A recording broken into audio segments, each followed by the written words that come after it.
Well, hello there, OCD family community, and a happy Hanukkah and a very Merry Christmas to all who observe. We have Boxing Day just around the corner for some of our international fam. And hey, winter solstice just passed.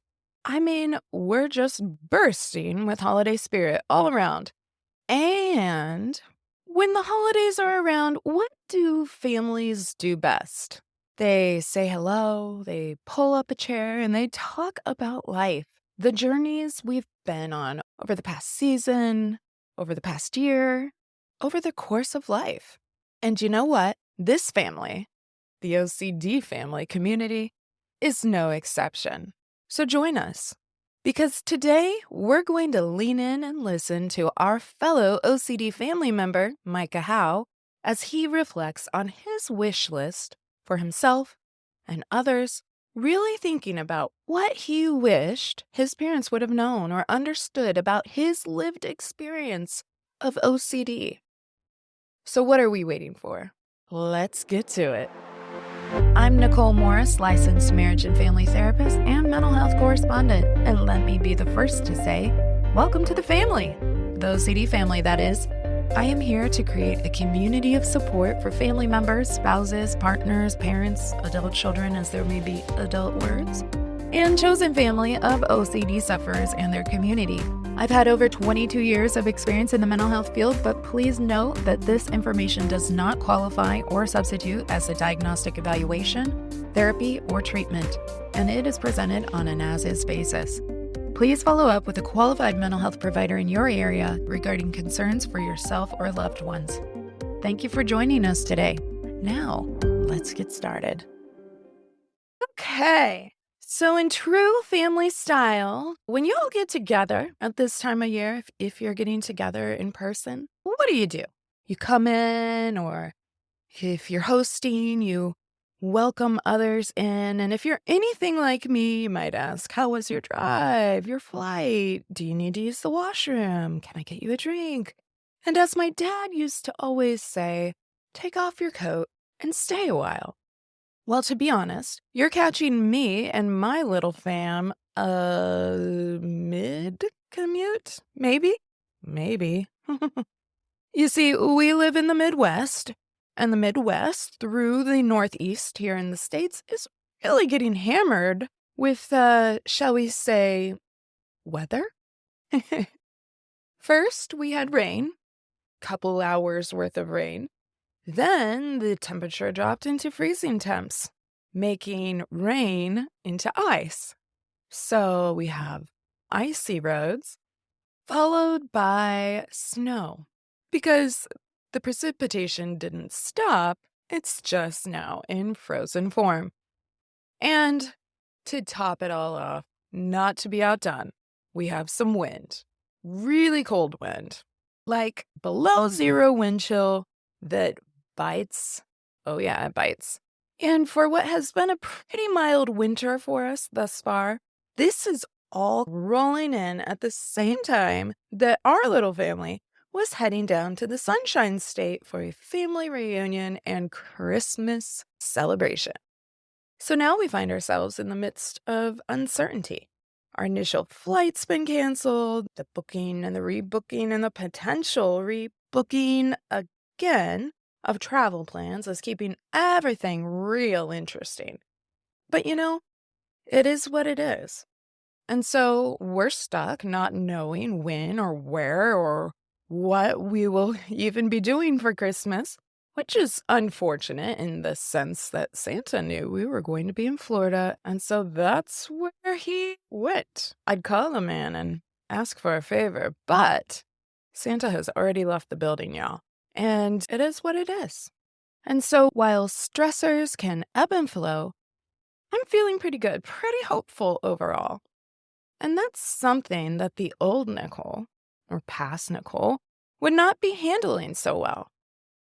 So despite the chaos, the disappointment, the hope, and the frustrations, I also feel grateful because old me would be sporting high-end hysterics about now. Oh my goodness, I just came up with that. Ooh, I love it though. I was flattering myself with the presentation of that. But enough about travel, because this problem, well, it certainly is a pickle, at least for me, will last for maybe a day or two, fingers crossed. And whatever happens will become an ever distant memory as time goes on.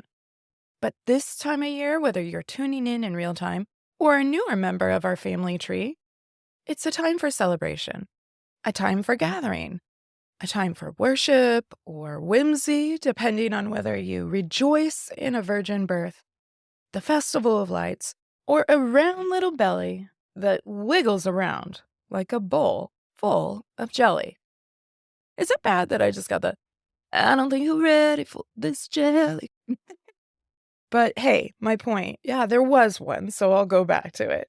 The holidays can bring up a lot of themes, a lot of traditions, and a lot of conversation.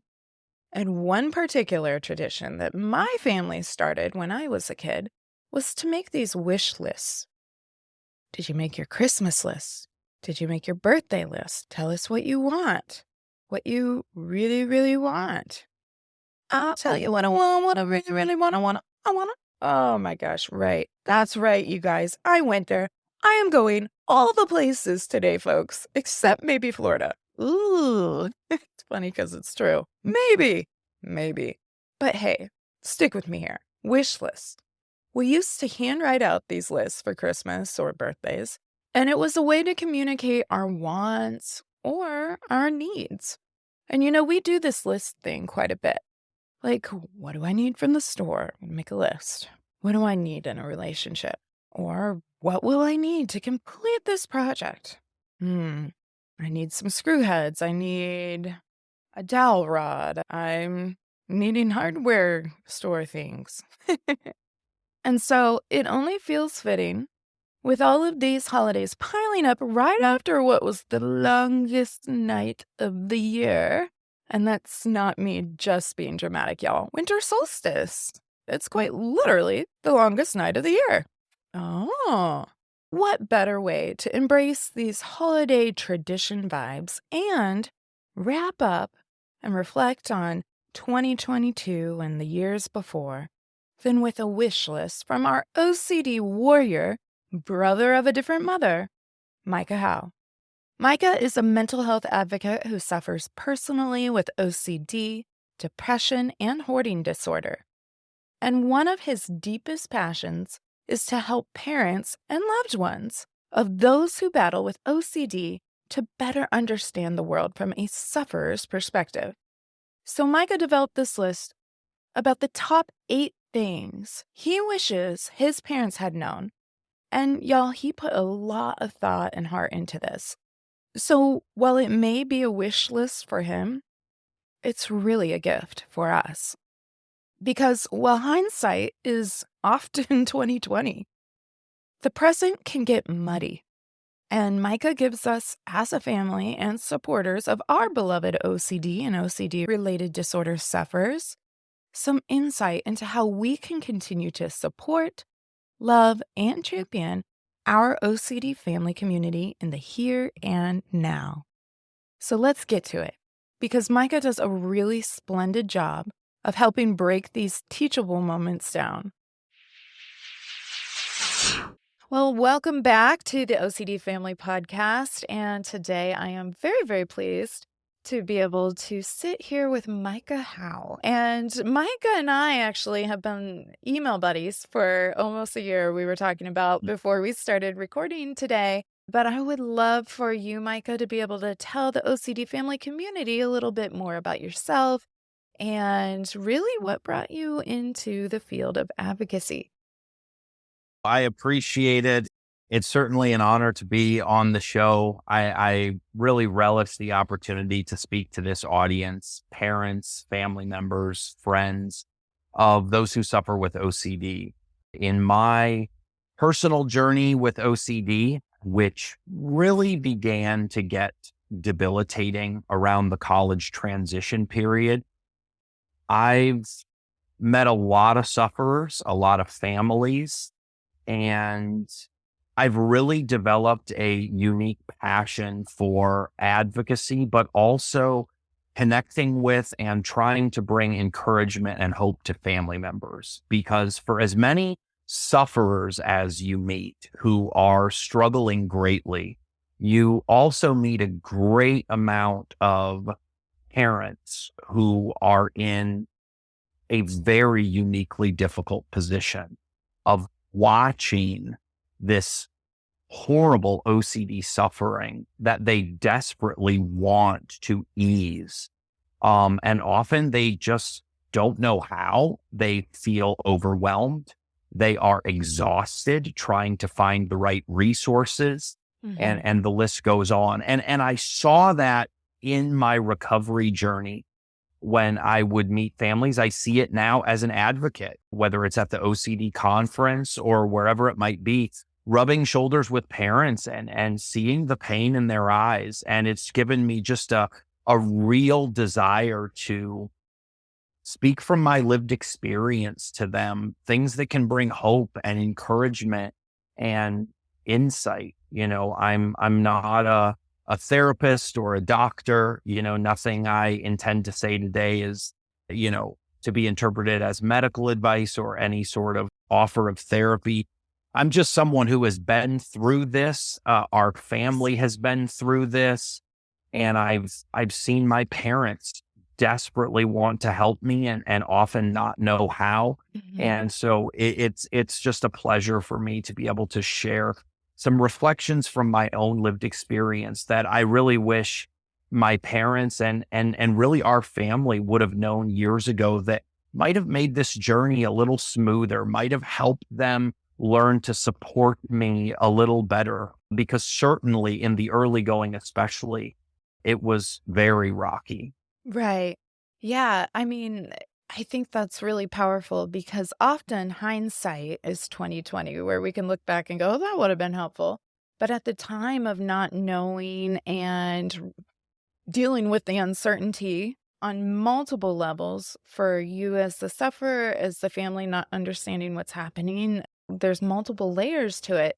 And so I think it's really powerful. And I'm sure the community here is going to really appreciate, especially those in the thick of it, that they can learn from your hindsight. And granted, one person's experience is one person's experience, but this is really, really helpful because it gives us some insight into just the experience that both the sufferer and the family are going through. And I also think for family members where maybe their loved ones are already in recovery, it can never be overstated knowing that you're not alone and knowing that your experience wasn't just a personal failure as a parent, as a child, as a sibling, as a spouse, but that you were also dealing with this really difficult monster, the OCD monster, and having that validation of, yeah, this is hard. This is hard from the sufferer's perspective. This is hard from the family or spousal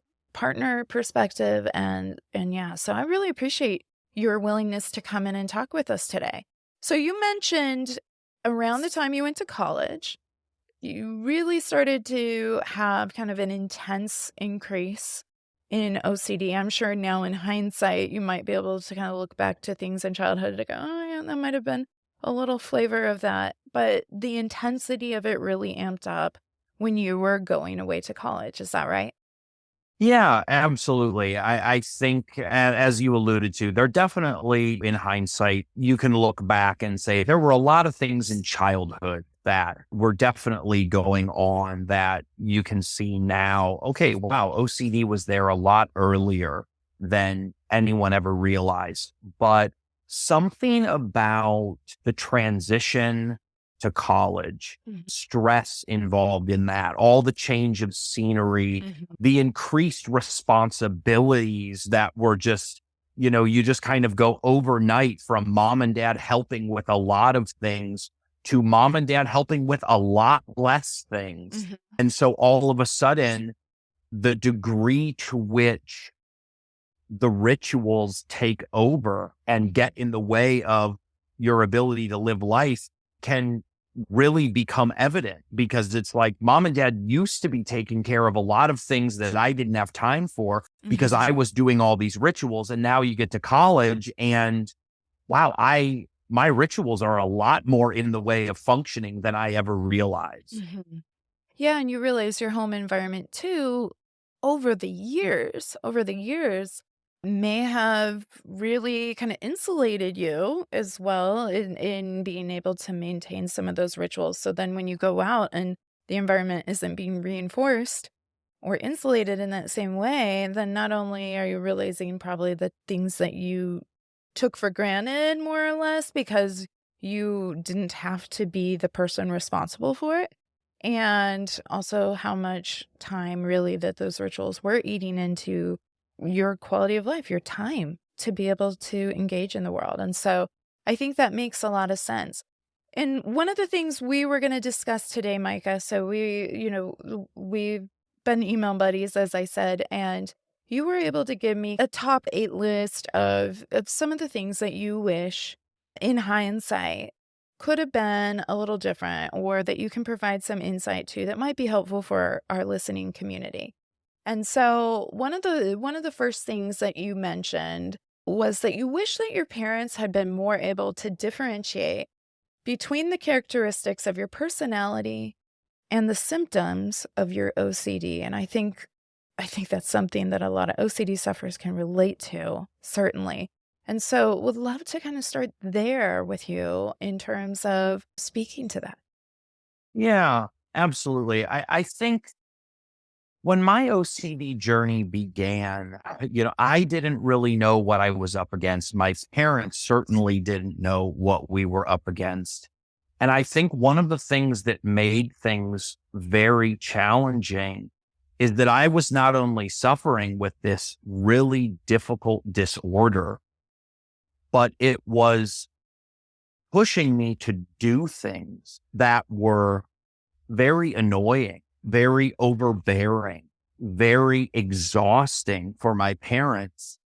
And it was difficult, particularly in the early going, for them to recognize and have enough education about OCD to recognize that these behaviors that are really getting under their skin are things that OCD is really pushing Micah to do, as opposed to it's lost on Micah that these things are annoying or frustrating or embarrassing. And he's just doing them because they're an overflow of his personality and he really doesn't care how it's affecting all of us. Mhm. I think that was something that would have helped so much if we would have had more open conversations and my parents could have better understood that I feel terrible about the way that these rituals are getting in the way of our relationship, our family life, and I see it, Mhm. but I wasn't in a place then to effectively cope with a lot of these things. And so OCD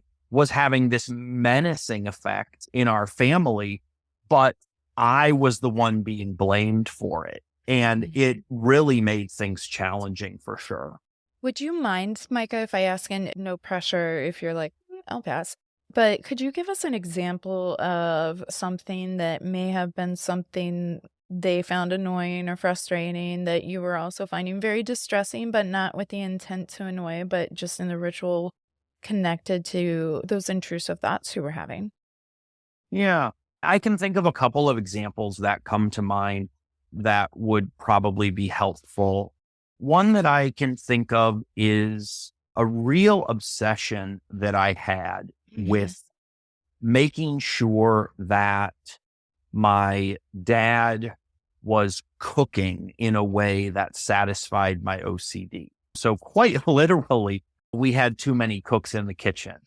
I was over his shoulder, making sure, Dad, did you wash your hands after you touched that? Did you wash that before you did this? Dad, that knife looked really close to your finger. Are you sure you didn't cut yourself? And now we've got blood in the vegetables. I mean, as you can tell just by listening to this, I mean, how annoying if you're the one cooking. And so I think for a while it was really difficult for Dad to realize he knows how annoying this is, but there is this anxiety, this need for certainty driving this desire to get reassurance that everything is being done in a safe way. Mhm. And I think for a while, Dad just thought, wow, does he not realize how rude this is to do to someone when they're cooking? So that was an example that was challenging. Another one I can think of is I made our family late a lot. And so again, it was kind of this thought process of, does Micah not understand the importance of being punctual? Does he not understand how it is embarrassing to us to show up late on his account and always have to be explaining or not explaining why we're not respecting other people's time? Mhm. It was very challenging. Mhm. And it was also hard for me to explain the very mortifying reasons for why we were ending up so far behind. And Right. so there was this sense of, Micah, you need to plan better. Mhm. You need to be more considerate. You need to be more ready. And it was so hard for me to explain. I do plan. I am ready. But at the last minute, OCD throws these wild checking urges at me, and I am going back to check things, and Mhm. I'm between a rock and a hard place. I know I'm disappointing family members and I hate that, but I also have this real sense that I'm going to be miserable all night long if I don't go back and check that stove for the ninth time before we leave. Right. And it was so challenging and so embarrassing to even try to explain to mom and dad how I know from your perspective, this looks like I'm not considerate, but if you could see the complex and overwhelming nature of these rituals from my perspective, I'm trying the best I can. And so those were a couple of examples where just caused a significant amount of frustration and tension because of my inability to help them understand what Mhm. was going on and their inability to recognize when rituals were happening. Yeah. And I mean, that's a really good point because you're mentioning for with the cooking, for example, they might feel like you're micromanaging me and you're just really kind of micromanaging about how other people do things as to be done your way, being attributed to your personality of being particular or whatnot, when really it was driven out of that place of fear and anxiety. And really, they don't realize they're negotiating with OCD, not with Micah, not with you. And Mm, so, in terms of being able to differentiate, both of you, as you pointed out, didn't know exactly what you were dealing with. So, for you to be able to communicate it to them and for them to be able to understand it or learn more about what's happening for you is hard. So, what do you think a suggestion to be helpful with that is? Because if people are listening to the podcast, they're probably already to the point of going, well, I think OCD is at least a possibility, if not there. But it's hard because you don't know what you don't know. Like, what would you think could be helpful in terms of bringing about more awareness in that situation? and just speaking from my own experience, I wish that my parents and I had worked a lot harder on doing what we had to do to really have candid conversation about my Mm, OCD, mhm. because I I didn't always feel like I could talk to them. They didn't always know what to ask. But if we would have had more discussions about, and to some extent, I mean, that requires that I'm motivated for treatment, right? But if I'm motivated for treatment and I'm willing to disclose, okay, mom and dad, here's some of what's going on in my head.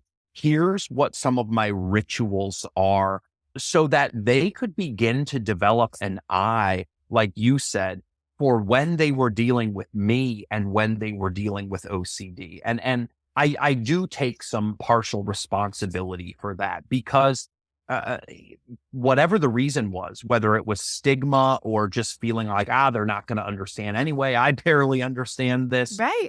I did keep mom and dad in the dark about a lot of this, and that made the situation a lot more difficult. And I think I wish we would have found more ways to nurture our relationship, Mhm. because I think there came a point for us where a lot of our communication just got reduced to ways the OCD was frustrating. And pretty soon, that's what the relationship was. It was hard to just get away from the OCD and just do things like we used to do. Yeah. And I wish we would have made that more of a priority, because we lost some of that closeness that Mhm. we ended up really needing Yeah. when it came time to open up about some of these things that are hard to talk about for parents that are close to their children, but let alone when you feel like OCD has already put distance in that relationship. And now we're trying to communicate with each other on these difficult topics. Yeah, yeah, because you're already feeling kind of polarized, like pushed apart by everything that OCD is bringing into the equation. And really, you're both victims of that. You're both at the mercy of OCD, and it can be a real challenge to realize you guys are on the same page. It's not you against each other, it's you against OCD, and it's really hard to get there if you don't know that's what you're dealing with, but I really appreciate that insight in terms of, just working on communication and not just about the annoying things, frustrating things, bad things, but being able to just be really intentional about trying to communicate. Now, as a teen, and I'm not sure how you were as a teen boy, but I think a lot of people teens are like a wonderful enigma, and they're growing up and they think they know everything, or they don't know much because they're naive and not experienced yet. But, going back in time, if your parents were like, Micah, what are you really thinking about? What's behind this? What's going on?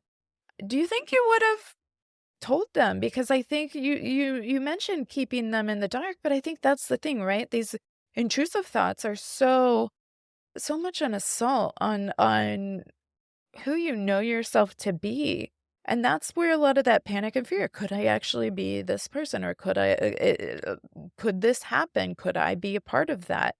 That I think it's hard enough even for us adults sometimes to go, okay, this is what I was really thinking. Because we're afraid, like, what if that is me? OCD likes to try and pull the wool over our eyes. Do you think as a teen, if they had gone to you and said, Micah, what's up with this? Like, come on, man. Do you think you would have been like, well, frankly, I was worried that, especially if it's a harm based thing, or, there's lots of different areas where OCD can kick in. So do you think you would have been able to have that conversation with them, at least in some capacity? Or do you think it would have been hard for you to not just kind of shut it down and be like, nope? I think it would have been challenging, but I think if anything would have opened me up and made me more likely to disclose, Hmm. it would have been an awareness that my parents were pretty well versed in how OCD can present. If I'm talking to my dad when my journey first began, and I'm not very aware of OCD myself. I know he's not very aware. All of a sudden, expressing these intrusive thoughts to him it's a lot scarier. It's a lot riskier versus after a point later on in our relationship where I knew that dad knew more about OCD because we had gone to the OCD conference together. Hmm. I knew he was reading some books about OCD. That really started to reduce the risk. That really started to limit some of the fear, because it's like, okay, I know dad has heard about how wild and scary some intrusive thoughts are that other people struggle with. Hmm. And I'm not going to be the first one, at that point to tell him I'm having a thought that sounds really ridiculous to the average person.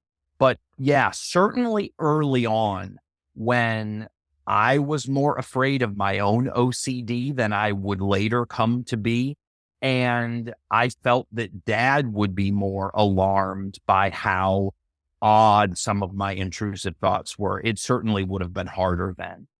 Yeah. Yeah, that's helpful feedback. And I think too, there are things that feel really, really intrusive, and there are things that after you have the insight of knowing you have OCD, you go, "Oh, that was an OCD thing that I was doing," that feel a little less assaulting, I guess, on the it's all bad, but, less distressing to that person. It's so individualized, OCD, and because we're all so creative and we're different people and we have different brains, so it's all very, very custom to each individual person. But I think, like, going back to a teen, sometimes they may not tell you, "Hey, I'm worried that I'm gonna assault somebody. I'm worried that I killed somebody. I'm worried that I might have had a sexual encounter with somebody." But they might go, "Yeah, I was concerned about, leaving the stove on." I've done that before.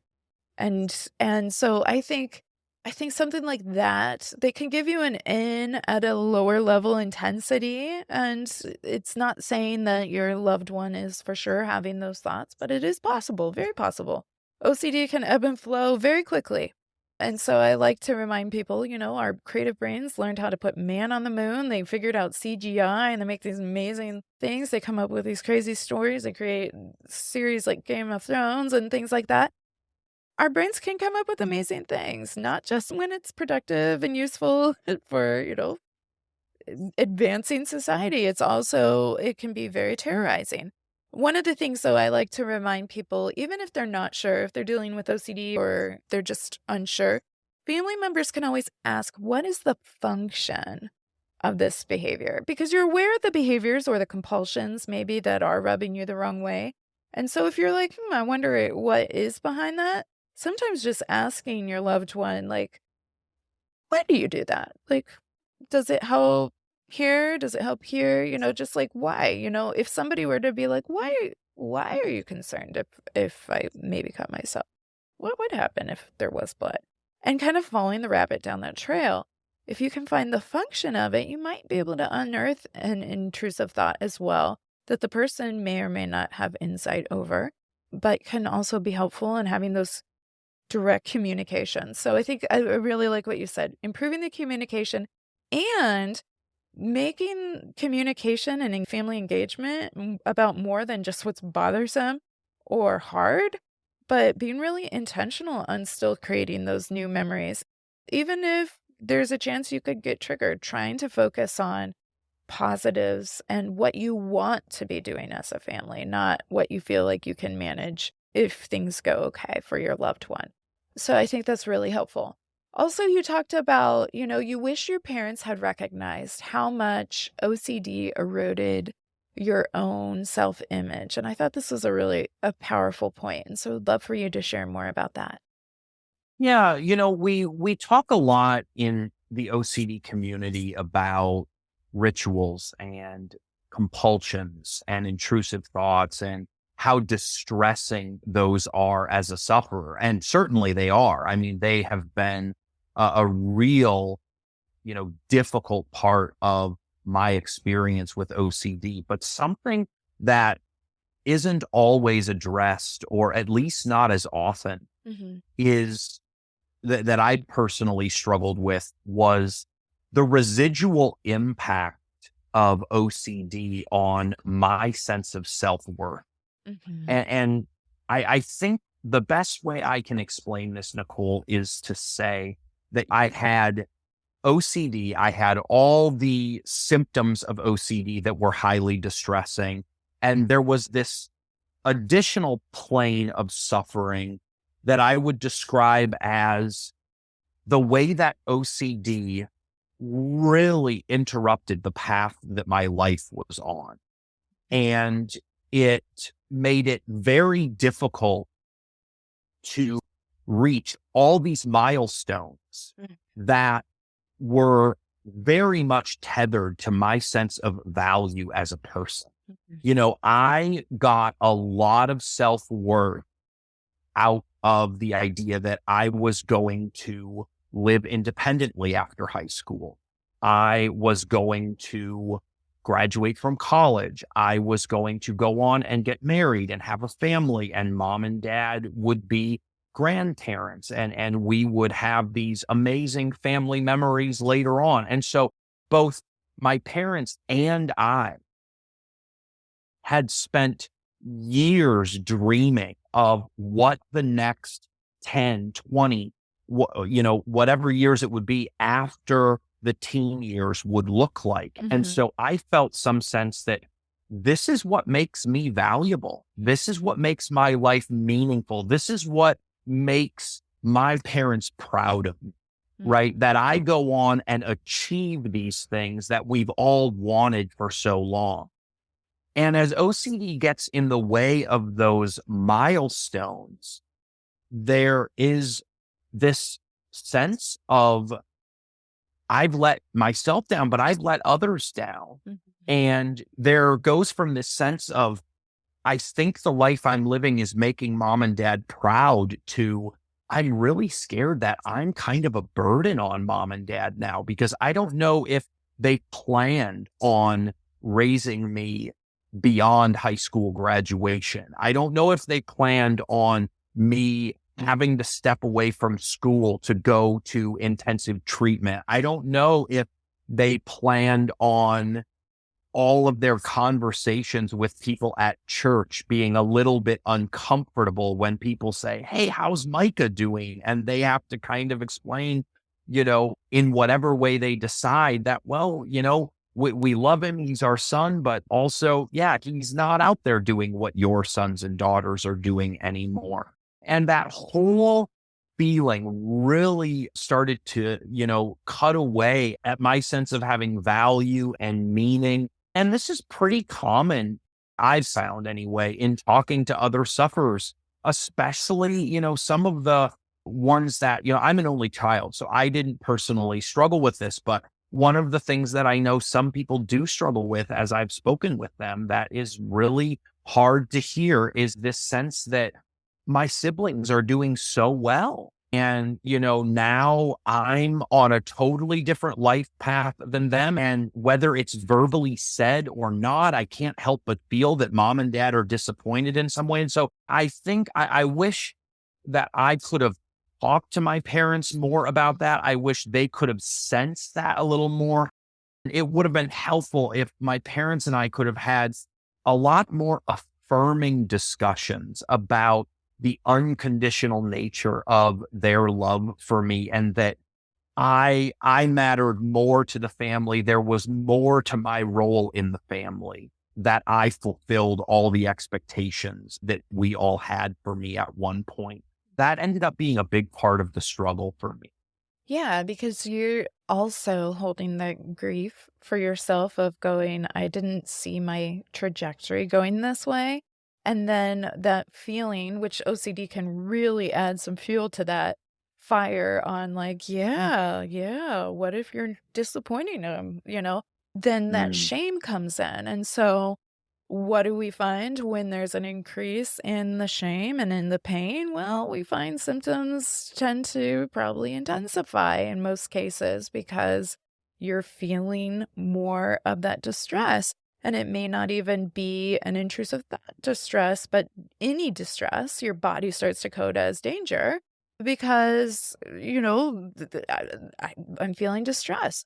So I think it really speaks to kind of the first point you were talking about too, in the difficulty in differentiating the personality, because then you do feel like, well, this is me. A lot of the work we do in treatment is helping you understand you're you. OCD's been trying to hold you hostage, but this is not you. This is OCD, and being able to separate that out. And so having your self image be consumed by what if dot, dot, dot, and fill in the blank. OCD is very quick too. That's really, really hard.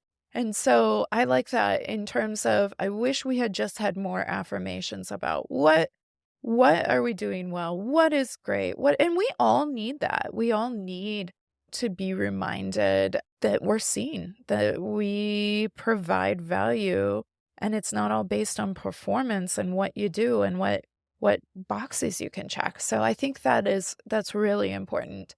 A lot of times parents ask, What do I do to support my child that's not accommodating? Well, that's a great way to support without accommodating, to go like, you're worthy. You're regardless of what's hard in a day, or regardless, like you're worthy. And being able to celebrate that is really, really important. So I think that's It really helpful. Yeah. Well, I was just going to say, yeah, and I really think about this, I imagine this will air sometime around the holidays, or at least while the holidays are on people's minds. And this is a concept that really had a lot of application to me around the holidays. Mm. The holidays and holiday parties is a time when people love to get together and catch up on life.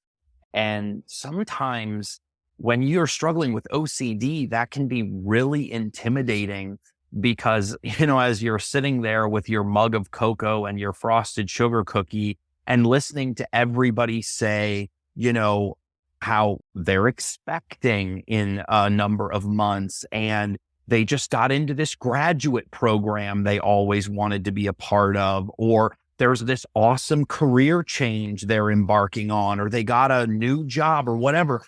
And it can be really hard, especially in those young adult years, when it comes to you and you don't have those exciting things to mention. Mhm. And you're just trying to do the best you can to get through that, because people, they don't always ask about things that are not exactly happy to talk about. And so I Mhm. think, some of the times when I have felt the most seen is when I have had the courage to be honest about, well, I've been in treatment for a while, the last, number of months. And somebody just really surprised me and said, "Oh, tell me more about that if you're comfortable. How is that stretching you? How?" And all of a sudden it's like, wow, they actually, even though They this is not care. fun, they care. They want to know, even if I don't have something really exciting to talk about, you know, from how most people typically think of exciting, it means a lot, even for somebody insofar as they want you to be comfortable to ask, tell me a little more about what you mean when you say you've been doing a lot of exposures, and what are the major challenges of that? And Mhm. having people that are interested in your recovery journey, it is, it is incredibly meaningful because it's not extremely common. Well, and you know what I think it is too, Micah? I think when we can risk being vulnerable, and I think this is something to be said in general, a lot of people, everybody, not just a lot of people, everybody struggles with something. And there is that pressure. We've talked about before on the podcast, this idea of toxic positivity. So yeah, here are all the things that are going great. But when somebody says, hey, real life, here's what's going, and actually I'm proud of myself because it's not easy. It's not easy to do. And I get out of bed every morning. That's success. That is success. It allows people to take down their guard a little bit and go, whether they share or not, go, yeah, like other people struggle with things too. And it helps us to feel less alone, even if they don't end up reciprocating with a shared story. But sometimes they will. Sometimes you'll connect over those kind of things. So it is really powerful when people are able to tell their story. And it is a gift, not only to be seen and heard, which is of extreme value, but for other people to hear and go, oh my gosh, I've totally gone through that. So I think that is really, really powerful. The next thing on our list here that you were able to reflect on, and I'm looking forward to hearing more about, you put, I wish my parents had focused more on their determination to help me than how we would ultimately reach our desired destination. So embracing the process rather than the destination. And yeah, I think this is a really important one in terms of managing expectations and supporting the process. It's all about the process when it comes to OCD. So I'd love to hear more on that. I think, when my struggles with OCD started out, I mean, my life was just in shambles. Mhm. And so we were in this rubble, and we spent a lot of time and energy brainstorming and trying to think through how do we get from where we are to the life that we want Micah to have? And the chasm between where we were and where we hoped I would be was so large at that time Right. that that thought process was almost paralyzing Right. more than it was activating. Hmm. And it got my parents in a place where they really felt helpless and they really felt like we are so far in over our heads. And it didn't make anybody feel like we were approaching OCD from a posture of strength. Hmm. It made us feel weak. It made us feel inadequate. And I wish, as you had said, I wish that my parents were able to see that their innate determination to help me succeed as their child was much more of a powerful asset in my recovery journey than they realized at the time. I think that you have such an interesting story, being someone who suffers with OCD and who is an OCD therapist, Hmm. and, you have children with OCD. And I think that's so amazing. But I wish what my parents would have understood is that a lot of people whose children have great recovery stories and who provide incredible support to their children, they are just ordinary men and women Hmm. whose lives do not even have OCD on the radar. Right. And then one day their child has OCD and there they are, you know, just feeling like they're drowning, feeling like there is so much to learn and I don't know how to learn it. And they're staring at the clock in the middle of the night, with those red letters and numbers of 3 a.m., thinking, how are we ever going to get where we're trying to go?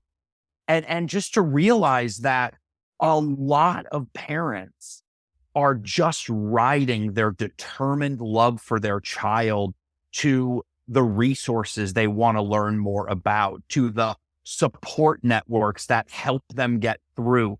And I just feel like my parents early on just didn't feel like supporting someone with OCD was something that ordinary people learn to do, through grit and a desire to help their child. I felt like we just felt like, oh my gosh, you're either fortunate enough to just know the ropes here or you just stay lost forever. And what I see again and again, even now as an advocate, is so many parents who offer amazing support to their children and have been on unbelievable journeys with their kids. Most of them started where my parents started. Yeah. Just ordinary men and women that didn't know much about OCD. They just knew they loved their kid and let's take this one step at a time and just try to connect to the right resources and see where it takes us. And I wish my parents had had that encouragement when we were getting started. Yeah. Well, and your ability and so many other advocates' ability to use your voice has paved a way for other parents to be able to do that. And so 5 years ago, it wasn't the same. 10 years ago, it wasn't the same. 20 years ago, it certainly wasn't the same. Even though ERP has been around for 50 years. I can say as a therapist, I didn't realize that OCD was so prevalent or that even I had OCD. I had anxiety. Yeah, I'd be the first to admit, but I didn't realize it was actually OCD until way into my career. And I started to treat OCD before I realized, like, wait a minute, some of the ways that I just process information, which has always been my normal, actually is a little bit of, a cluster of different mental compulsions that I get stuck in and rumination and trying to solve all the things. And so just being able to put your voice out there and say that is providing some insights, some light bulb moments where people, even if they're not sure, can at least question and build that team. One of the things that you mentioned, and I think is so important, not only for the OCD sufferer, but for the loved ones, is building that support team. So feeling like you have people you can talk to, where you don't have to be like, "Oh, what did I say?" if they ask, how things are going. Those are the people, they got your back. "Hey, it's a new week. Where we at?" Because the family is really experiencing distress too, and it's about them learning how to tolerate the distress for themselves as well. They feel helpless. I can't change this for my child, and then they can't change it for themselves. It is all a big exercise in distress tolerance, really, or distressed acceptance, if you want to put the more positive spin on it. But yeah, I mean, it's a real challenge. And so just having I think a lot of times, like, in hindsight, again, and I can see this even for myself as a parent, we can go, I did this with the intention of I'd do anything for my kid. But it can come off when there's fear and there's anxiety involved, can come off to the child as I'm mad at you. This is wrong. Why can't you get it together? When really they're trying, if you go back and ask a lot of parents, they're like, well, I was trying. Like I was doing what I knew to do and I messed up and I've never ever meant to communicate that. But yeah, just being really clear of like, I am going to do everything I can, not about where we're going to go, but how we're going to get through this afternoon, maybe just this morning, maybe just this hour would be really, really helpful. And the sufferer can also say, okay, I'm going to try and do that too. Like, I'm going to try and get through this hour. It's a much more meetable goal. And sometimes that hour will be hard still. But it's different than, yes, that chasm that you were describing that feels a million miles away. We'll get to Mars before we get there. I mean, it can feel like that. So I think that's really, really helpful. Another reflection you have here for us, and again, I think this is really helpful for our listening audience to get kind of in the mindset and be able to learn so that this becomes less and less difficult to spot. Another reflection that you shared here was that I wish my parents had been able to cultivate a more compassionate philosophy of refusing to accommodate my OCD. And I think this is a big one. So I would love to hear you talk more about that. Yeah, accommodation is a theme that is obviously very prolific in the OCD community. And it's certainly something that when I look back at my experience, I wish that my parents had had a deeper understanding of how they were accommodating my OCD and how to change those behaviors. Hmm. I wish they had, especially my dad, I wish he had recognized that a lot sooner. But even when dad did begin to recognize to some extent his role in resisting being pulled into my rituals and that sort of thing, I think it would have helped us dramatically if it could have been motivated more by love and compassion than by exasperation.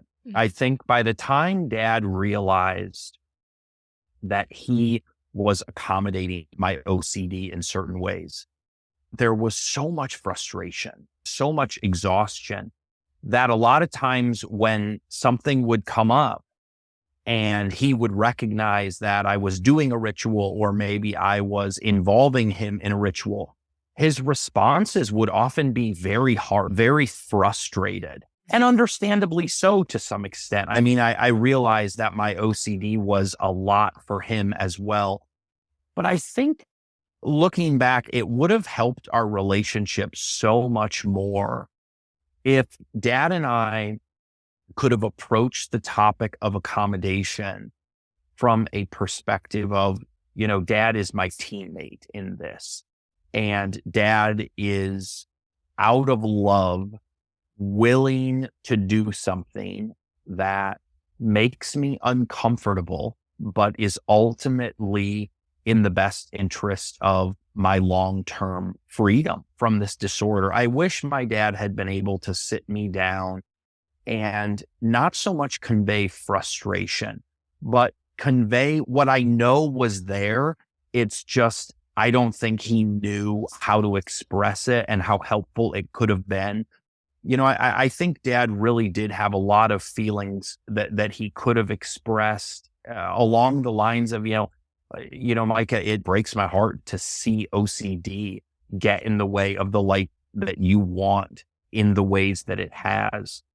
And every time you face a situation that gives you anxiety, it is either an opportunity for us to get closer to the life that we want you to have, that we've always wanted you to have, or it's an opportunity to get further away from the recovery that we want for you. And if my dad could have said it to me that way and said, I know this isn't fun, but I just don't want to be complicit in a process that I know is ultimately keeping you from the life that you want, that would have put a whole new flavor around the topic of accommodation for me. Right. As opposed to, we are just so sick of OCD running all of our lives and it needs to stop. I mean, while I understand the sentiment of that, it is very hard to hear as the sufferer that in some ways you are the one, even though it's your OCD, but it's internalized, at least it was for me, as I am the reason this family is so stressed out. And that was hard. Right. And you're the person that, it's not like he has to carry the torch forward. It's like, it's okay. Because it's not an easy thing to engage in those exposures. And so if you're feeling that pressure, you're more likely to jump in, but get even stuck in some mental compulsions. Am I doing enough for them and whatnot? And you're trying to give up other compulsions, it can be really difficult. One of the things I've liked learning about, and I don't know if you know much about the SPACE program that they Sure. do usually with younger kids, but even older kids, adult children, it can be helpful for.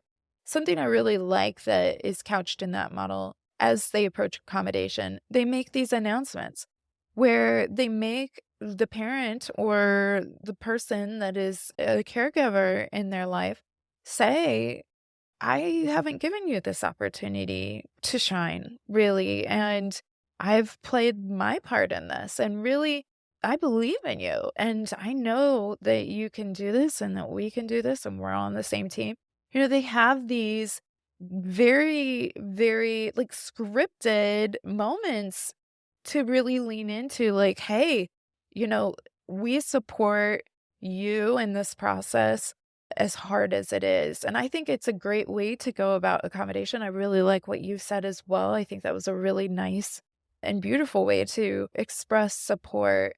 Just even going, I don't know what to do, but I love you and I'm sorry you're hurting would be helpful, right? The OCD is going to try and be real bossy, but I'm not going to let it boss me, even though I know it feels like that's what would make you feel better in this moment, but I can't because I love you too much. And I see these dirty tricks that OCD is up to. It's a very different feel. I know for myself as a parent too, so I'm an ERP therapist, but my son, whether he likes it or not, gets to face all of these different, intrusive thoughts on the regular. But I know that there's been times even where I've had to go back and apologize. So it's like, even if you do kind of get frustrated in the moment, being able to go back and be like, I'm sorry, I'm mad at OCD, not you, and how OCD bosses you around. And if anyone, let alone OCD, was to bully you, I get really upset, but I bet that didn't feel good for you because I'm not upset with you. And being able to apologize and go back, which I think is a great skill for parents anyway, and adults sometimes need to go to their children or children in general if they've messed up and go, I messed up. It's a really powerful thing, and it helps that person feel respected and seen and validated for the efforts that they're putting in. And so I think that's a really, really good point. Yeah. I think one of the things that my OCD recovery has really helped me to see, I think a lot of us, we look at relationships with our parents and we think love equals happiness. And, us not getting along or me not being treated the way I want to be treated equals disappointment and frustration. And I think one of the things I really had to learn is that while those might be general guidelines, there are also other categories of experience that I've had with my parents that can be coming from a good place, but not always feel the greatest.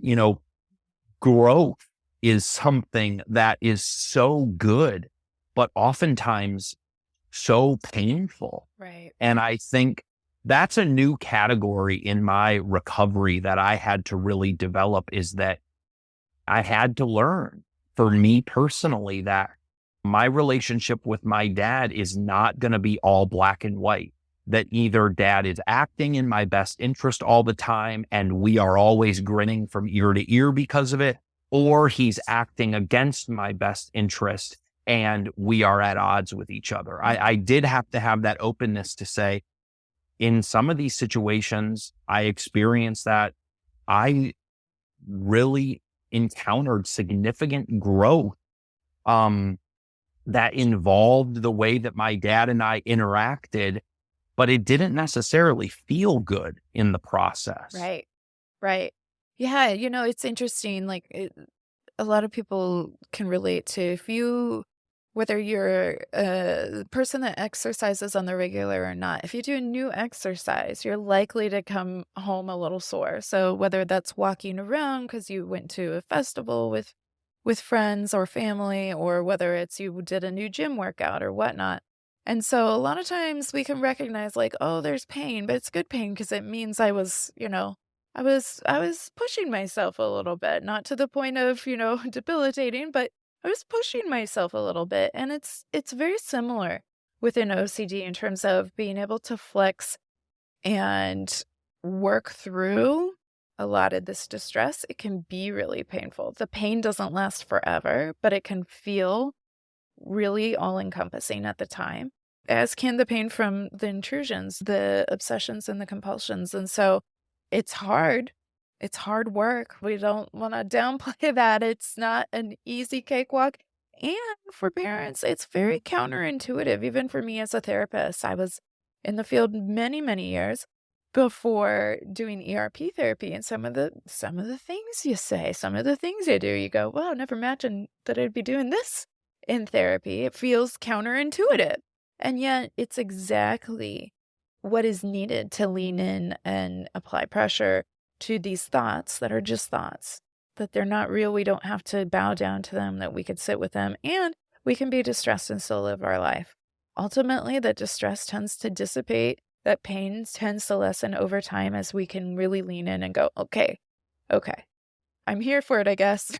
you know, we'll Mhm. see. Maybe it'll work, maybe it won't, but I will continue to show up. And yeah, it's a really hard journey. And so that compassion goes a long way. Even if it doesn't change the level of distress, it changes the level of impact in terms of, you know, what's on the line. Am I totally, screwing this up? No, your parents still love you madly, but they are struggling to know how to share that. And so I think that's helpful feedback for our listening community. Another one you have listed here. I wish my parents had sought professional help for their own struggles sooner than they did. Yes, that's a great point. So please just share more about this, if you would.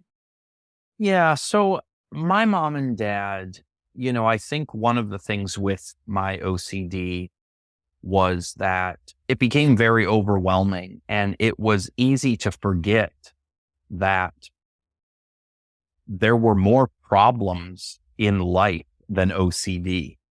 And there were problems that existed before OCD came along. Like in most families, life is not perfect. And then all of a sudden, OCD is dumped on top of it. And it creates this very overwhelming pressure cooker. And I think for the longest time, my parents, in spite of the loneliness they felt, in spite of the ways that they were tempted to blame one another for how this got so out of control, whatever the case might be, they just didn't seek professional help when it probably would have benefited them. And by the time they did, a lot of things had snowballed to where there weren't really as many available solutions as there might have once been. Hmm. And so they ultimately would get divorced. And that had a profound impact on my recovery journey, to have this support system where I was leaning on it. I was relying on it, and then it fractured. Definitely made things, noticeably more difficult. And even to this day, there are lasting effects of that separation. And so I just wish that they would have sought that out sooner. I wish that a lot of parents out there really would feel validated that these situations can get extremely hard. Hmm. And there's no shame in being open to the idea of seeking help from someone who's qualified to help people endure and build skills to deal with extremely overwhelming situations, because these are very, very overwhelming situations in many cases. And I think a lot of parents feel like admitting that somehow means they're weak or something. And Yeah. I don't feel that way personally. And if my parents ever felt that way, if that was ever a driving force in why they delayed getting professional help, I wish that weren't the case. Yeah. Can I ask, in terms of, because you've mentioned growing up, going to church, Sure. was your faith community supportive of engaging in mental health services? Because I feel like modern day, it's growing even here in the Midwest and on the West and East Coast. Certainly, there's a different level of buy-in and less stigma, I guess. But sometimes within the faith community, there can also be this sense of, we just, we can be fighting in the car, walk in, smile on your face, everything's perfect, everything's great. No, we're good. And so, let alone actually engaging in mental health, which sometimes is reframed as just a sin problem. But you need to solve that. Did you guys run into that at all in terms of your faith community, or did you find, no, my faith community was very open to people going in and out of therapy? Because I think that can be a barrier sometimes for why families or adults even aren't getting into therapy sooner. Yeah, no, that was definitely something that our family dealt with, both in me seeking out mental health services, um, and in my parents, uh, you know, being willing to consider someone outside of a pastor Mhm. to maybe help them navigate what they were up against. And so, yeah, that was certainly part of it. This sense that I think a couple of things. First, this sense that if someone doesn't share our faith values, that, we really can't trust their guidance, right? So even if they are a psychologist, if they're not an evangelical Christian, there's this fear that maybe they're going to lead us astray in some way. And I think, secondly, just a general sense that, like you had mentioned, these things probably have spiritual solutions. And mental health was often seen as a real last resort. Mhm. And I certainly wish that were different. I certainly hope in the coming years that evangelical culture can grow to understand that there is absolutely a place for mental health professionals, in my opinion, in faith communities. And I think it should be much more of an arm in arm partnership than an either or. Yeah, I think that's really key. Yeah, it's interesting, and I love that, if you know Reverend Katie O'Dunn, She has been helping spearhead the faith and mental health kind of portion within IOCDF, which has been great, and trying to really bridge those two communities in terms of mental health and the faith community. Because it's what's interesting to me is, and I find this a lot too, like, yes, they need, if we're gonna go to therapy, are they a born again Christian? Are they Catholic? Are they Jewish? Are they, do they share this faith tradition? I think that comes out of, because similarly as a marriage and family therapist, when we're young, people say, oh, people are going to be like, are you married? Do you have kids? How can you help me if you're not married, you don't have kids? And so I think it comes out of I want you to be able to understand me. But again, your piece there, I think, is also spot on in terms of like, what if they have this secular, worldly way of trying to solve my problem? And sometimes even there's a real resistance to medication, or medications taken, but kind of in secret. Like somebody talks to their GP and, oh, they just had to put me on, sertraline because of headaches and hormonal things, not because of my mental health. And there's this shame and stigma, which I do think is evolving and changing, thankfully. But I think it is really hard because then, okay, if you're really struggling, Micah, then it's you that's struggling. So we can, okay, fine, get you in treatment. But we're just, we're doing everything we can. Why would we need treatment when it is such a distressing and difficult place for them to be? So yeah, I appreciate your willingness to share on that, because I think it's something people can relate to as well. In terms of your wish list here, the next one we have is, I wish my parents understood how powerful it was to acknowledge when they couldn't relate to my OCD. And I think that's also a really great point. Yeah, I think one of the things that we intuitively do when we see people suffering is we want them to not feel alone. We want them to feel that they are not lost at sea in this challenging experience. And so I think there's a lot of really altruistic motives behind our desire to tell people, I get it, I understand, I've been where you are.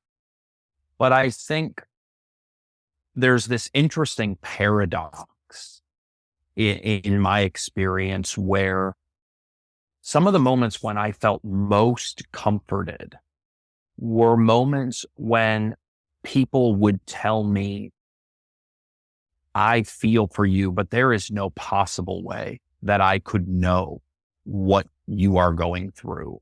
There's no way I can know what it's like to live in your brain. And that was so impactful for a couple of reasons. The first of which is that when people would say things like that, I immediately knew they understand the exceptional nature of my suffering. Mhm. They understand that this is beyond just the ordinary worries of life that someone without OCD experiences from time to time. And the other thing that made that particularly helpful is that it didn't in any way minimize my suffering or blame that suffering on me. When people would tell me, I know what you're going through, I feel that too, even though it was well-intentioned, the subtext that I received, even if they weren't trying to say it, was, what you're going through is fairly ordinary. Just your ability to live with it is what is so out of control and not up to par. Right. And I know that's not what people intended, Right. but that's often what got communicated, is that, the reason that my life is in shambles and your life is mostly going the way that you wanted it to is not that I am dealing with an anxiety disorder that is much more acute than the ordinary worries of the adult world. It's because we both feel the same level of anxiety and I'm just terrible at dealing with it. So when people could recognize that you know, maybe I check the stove or think about checking the stove every once in a while, but I don't go back and check it 13 times or I can't do the rest of my day. When people recognize the difference in severity and were willing to acknowledge that to me, even though they were in a way telling me that I was alone in this between the two of us, Mhm. I felt a lot more understood and supported, that they recognized there's a difference between what I experience of stress and what this person does. And that was, it still is to this day, very powerful to me. And again, like you had mentioned earlier, it's very counterintuitive. It's counterintuitive to think that I can make someone feel like they are more supported by making them feel that I don't understand their experience as deeply. But that, at least for me personally, may be different for other people, but at least for me, that has always been a real powerfully supportive way of talking about OCD with me. And I wish my parents would have understood. You don't have to tell me that you get this when you feel like you don't. The most powerful thing they could say to me sometimes would have been, we don't get it, but we're here for you. Right, right.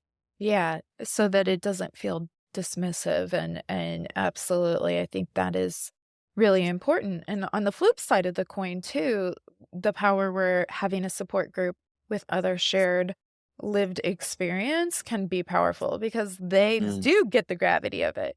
And so mm. knowing that you're not alone on that one side, and then also knowing you're not alone, like, you know what? I can empathize, but that I'm never gonna be able to fully understand. But what I do understand is that you're fighting hard.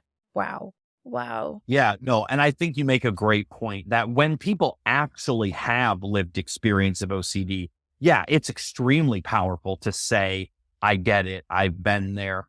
But yeah, just to clarify my statement, yeah, with my parents not having that lived experience, being willing to put forward what they didn't understand certainly would have been really powerful as well. Yeah, absolutely. I love that.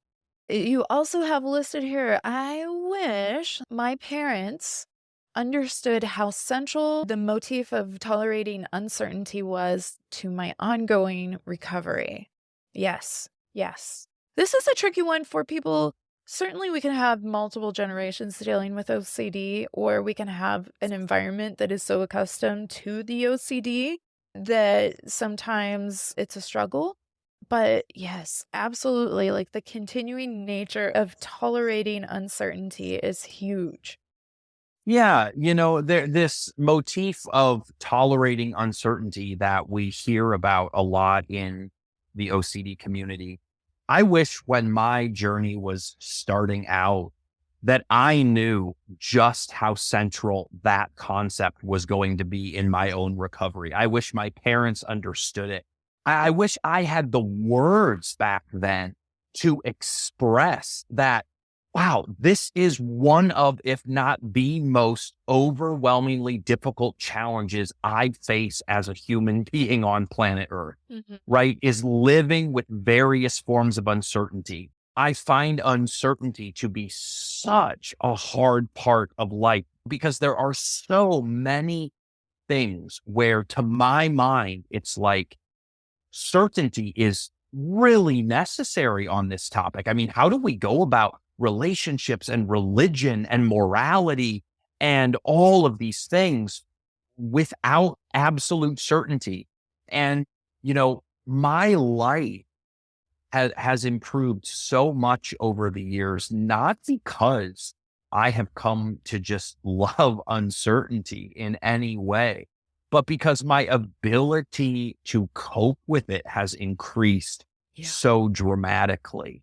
And I wish early on I would have known that. I mean, I talked with my therapist at our last appointment about the discomfort and distress associated with various types of uncertainty. This is a theme that will probably be at the forefront of my focus for the rest of my life. Yeah. It's just thing has helped me get a better grasp of my life than really connecting to resources and working hard on this ability to live my life in a world that has these amounts of uncertainty in it, in places that I'll never be like, oh, that makes sense.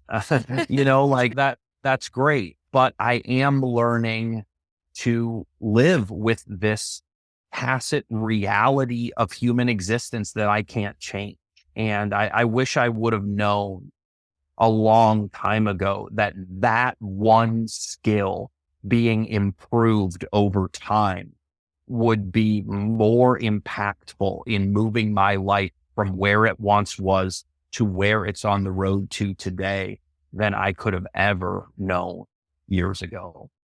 Yeah, I think that's huge because it's not just about tolerating distress. It has to be on the foundation of uncertainty. Absolutely. And what I often tell clients, and I believe this absolutely, is that certainly OCD I don't wish upon anyone. But one advantage that I think OCD sufferers have when they can get to this space where they can embrace uncertainty is they have a tool that, like you said, is going to be more powerful to them than anything, really. Because the world is going to continue to say, I have the answer for this. And if you just do this, and if I just knew this, everything would be okay. And if you get to the point where you're like, boy, I'd really like to know that thing, but I know, like, I can't. I can't know. It doesn't mean it won't happen. It doesn't mean it will happen, but I can't. So even, going to college or getting married or having kids, getting to that place of going, you know what? I can want this, but I'm okay knowing that I can't know if that's going to happen for me or not.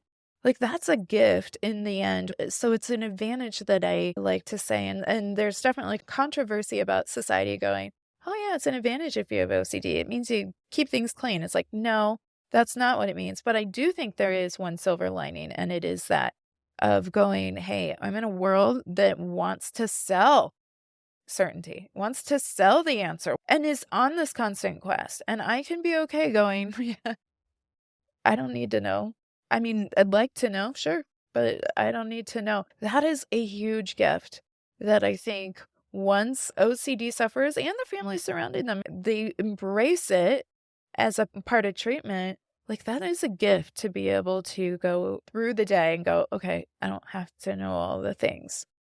That's okay. It doesn't feel great. Sometimes it's easier than others, but I can live.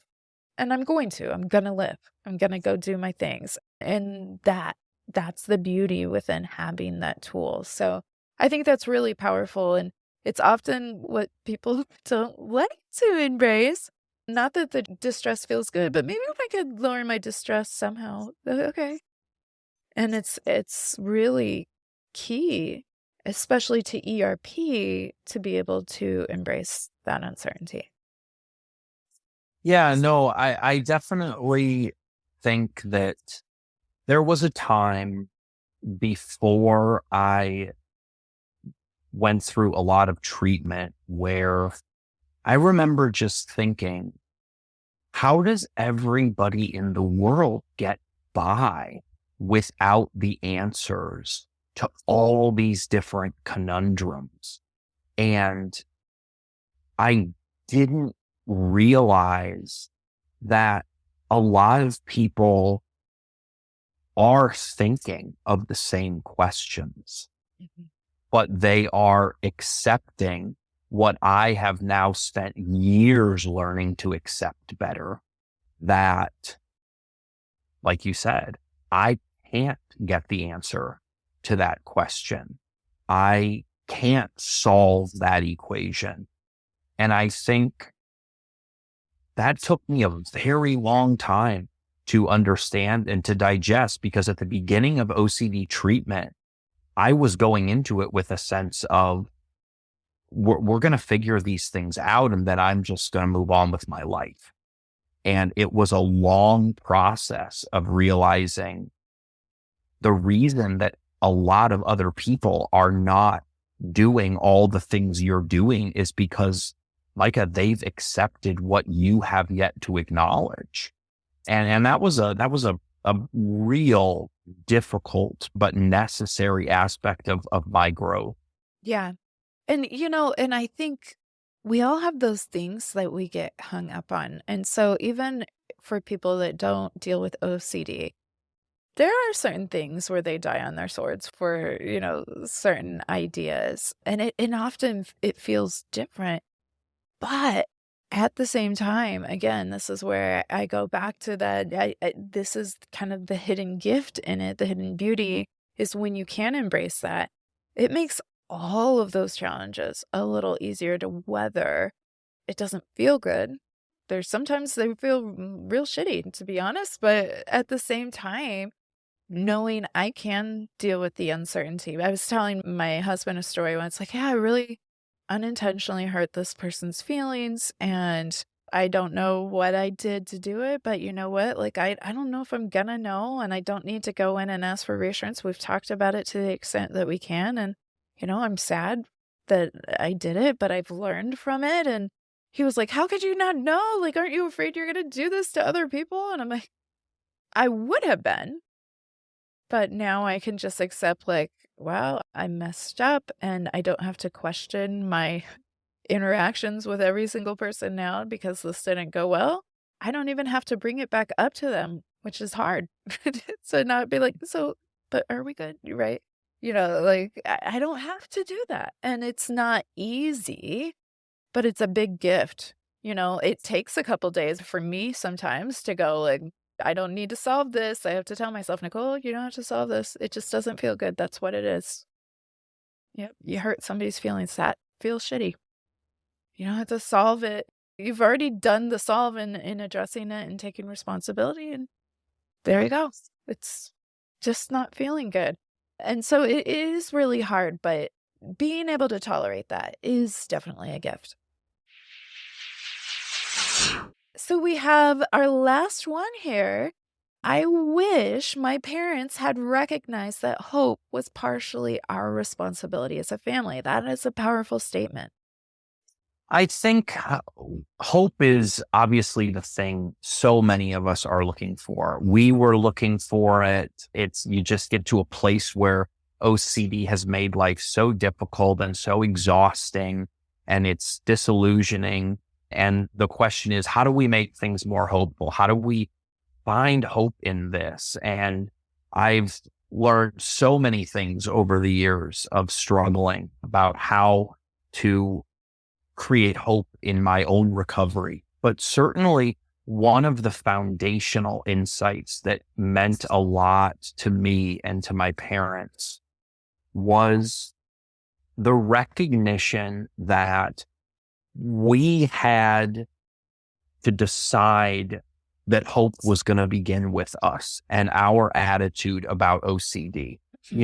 What was the narrative that we were going to tell ourselves about OCD every day? And certainly, when you reach my age in my early 30s and OCD has taken so many opportunities in my 20s, it is very easy to get up and give this disorder more credit than it deserves, lull in all of the defeats, and really feel like I think my 30s are going to be a repeat of my 20s. I think I'm just going to keep losing.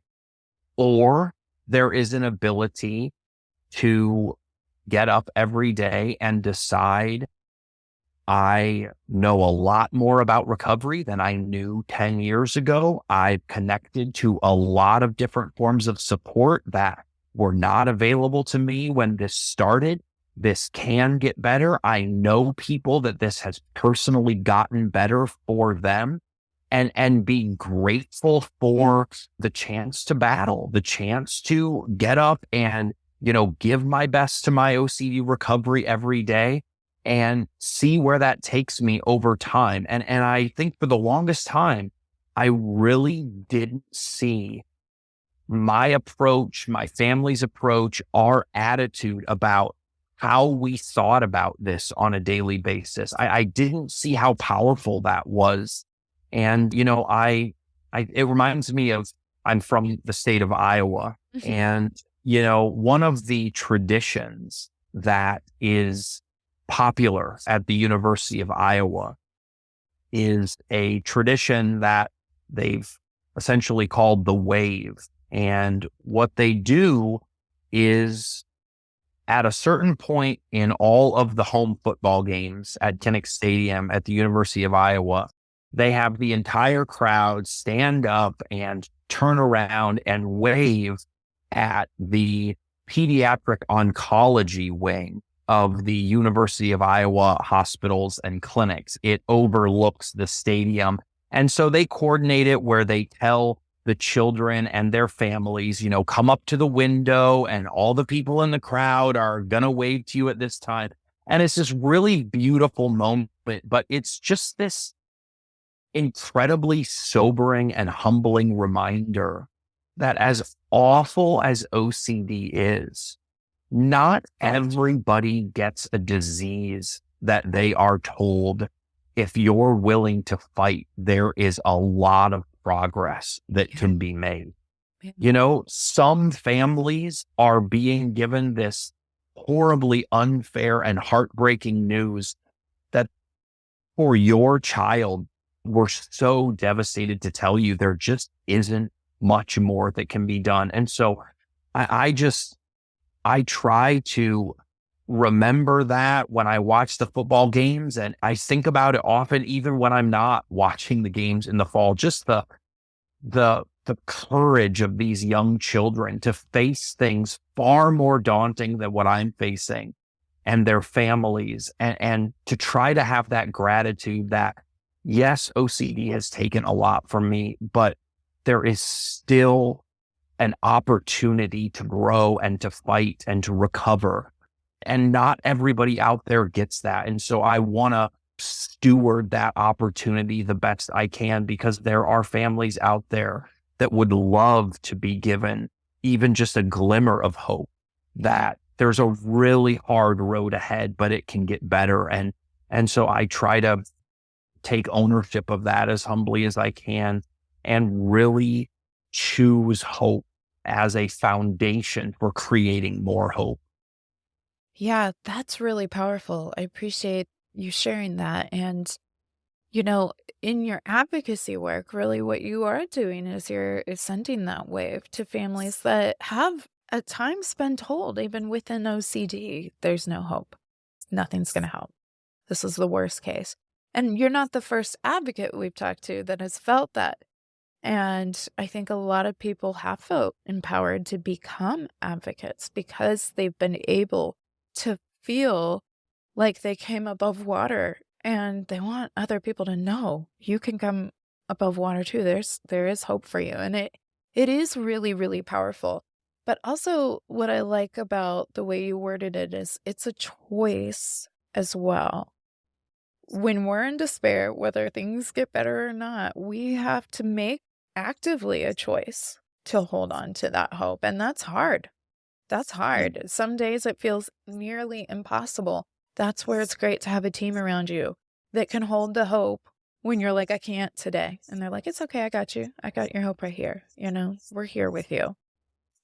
Even if they can't fully understand or appreciate the gravity of the despair that you're feeling, knowing that someone's there and they're saying, I got your hope. No worries. Like, I got this. And having that team is so important, whether you're the parents, whether you're the sufferer, whether you're an adult, you're a child, you're a sibling, you're a friend. It can be anyone. We can go, and we don't have to know all the people to give that wave and say, hey, there is hope. And so I think that's a really special and powerful visual too, I'm sure, but also a good reminder. Yeah. I remember when I was in graduate school, I don't remember what happened, but I was talking to my dad and I said, yeah, this is really troubling me. But, a lot of people have it so much worse. And, I really don't, this is like a first world problem. I really shouldn't be complaining about it. And I'm feeling sad about this. And I didn't really have a ton of those like deep feeling oriented conversations with my dad, but I'll never forget. My dad said, just because your situation is different doesn't make it invalid, doesn't make it unimportant.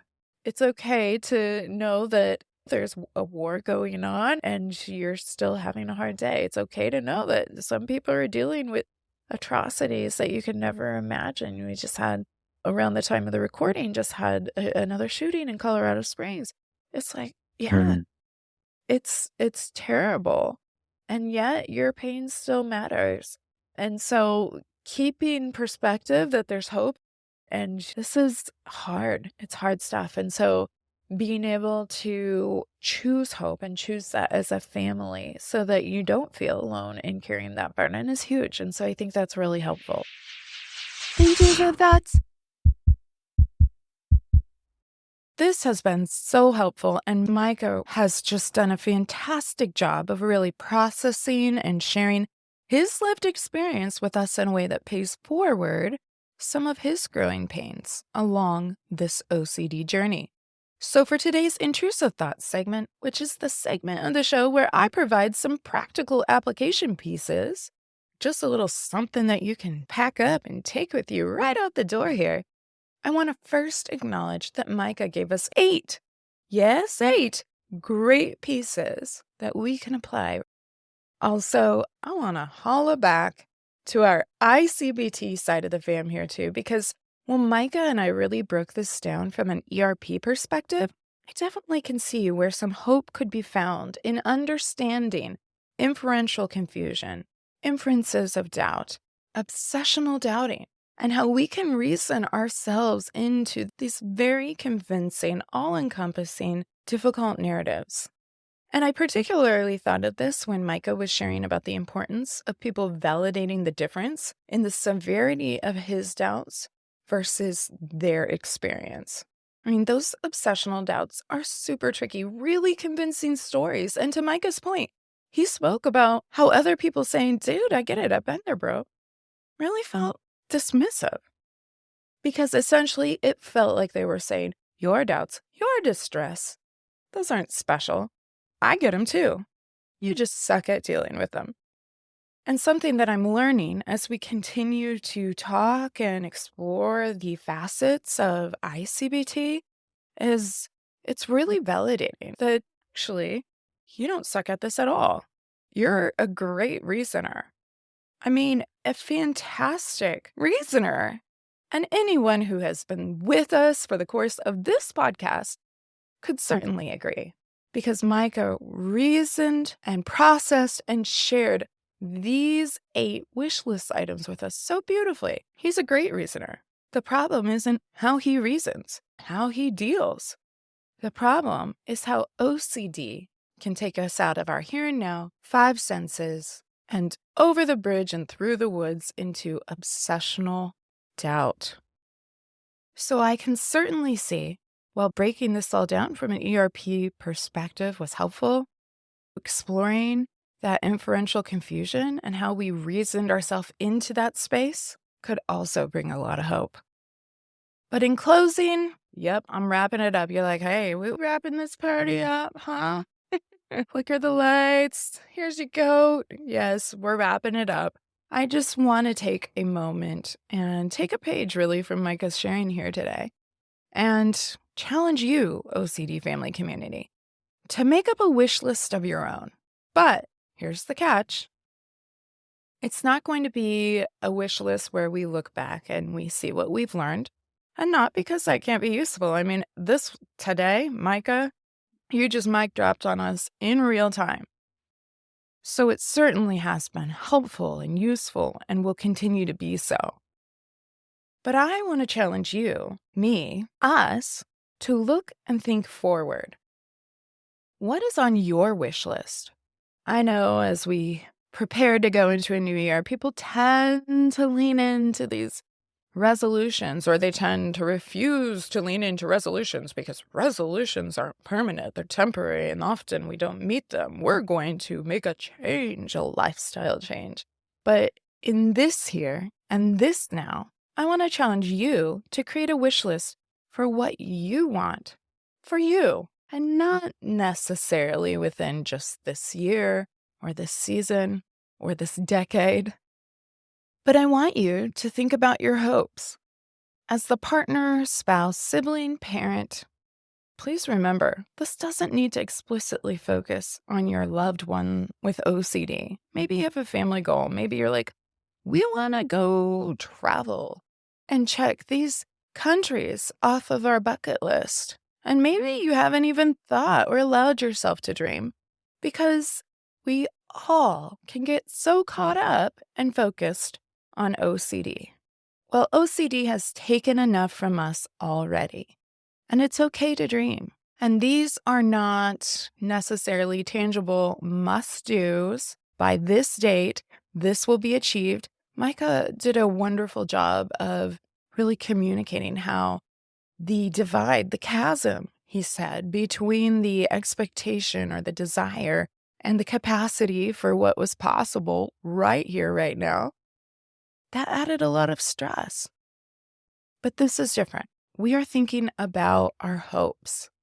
We are embracing some of those positive aspects that we can look forward to that doesn't get defined by OCD because we want to live.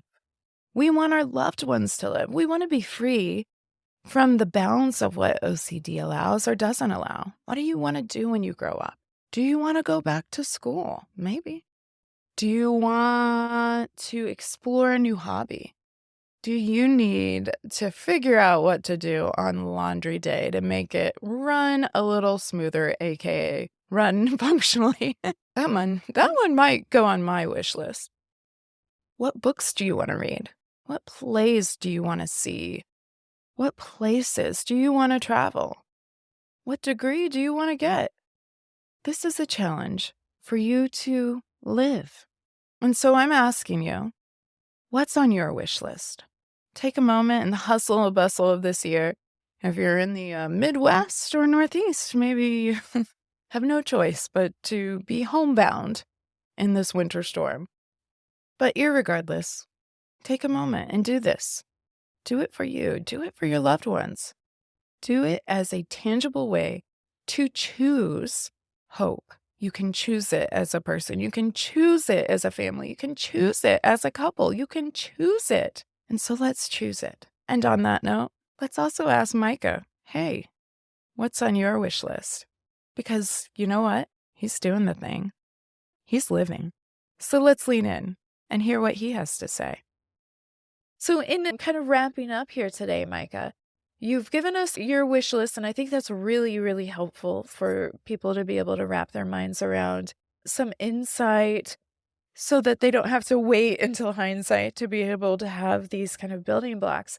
What's on your wish list for your future? I mean, you're still a younger man in your 30s, but ready to live, ready to embrace the uncertainty. And so what's on your wish list for the future? What does the future hold for Micah?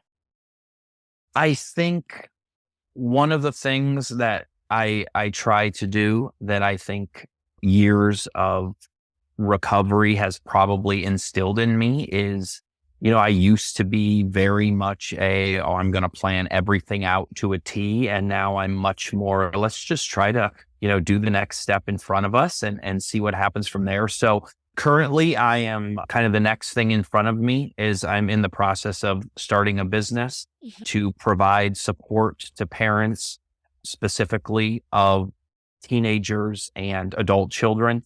So I'll have that up and running hopefully in the next few months. And that's kind of the thing that's immediately on the radar. Also continuing to do advocacy, as we've discussed, that's been such a meaningful thing to me. And then, we'll see where the next few years take me. It is exciting to see possibilities out there. And so, yeah, we'll take it one day, 1 week, 1 month at a time and see where it ends up. Yeah, very good answer on this. A plus on your uncertainty, embracing your uncertainty. And do you have a website where if people, as you're getting ready to kick off this business, do you have a website where people could go to learn more about you or a way they could get in contact? If you said you're in Iowa, but I don't know if your reach could be even beyond Iowa. So is there a way for the listening audience to kind of stay caught up with you? Oh, absolutely. No, I'd love to hear from anyone. I will have a website soon, but until I do, people can reach me on Instagram at mental health MHE. Mental health, MHE. So I will also put that on this episode's blog post over at ocdfamilypodcast.com. If you're listening, I know like half the time when I'm listening to podcasts, I'm driving, I'm cleaning, or I'm falling asleep. So if you're like, oh, I do want to follow up, what did he say that was? You can also go over and look at the blog post to learn more information about Micah. And then Micah was at both of the IOCDF conferences this year in Denver and online presenting. And so my guess is if you're at one of those conferences, you might just run into Micah running a workshop or attending along with you. And so that'll be something too that I'm sure we can continue to look forward to. Well, Micah, I really, really appreciate you taking the time to share these insights. You've put a lot of thought into it, and I think it's really, really helpful.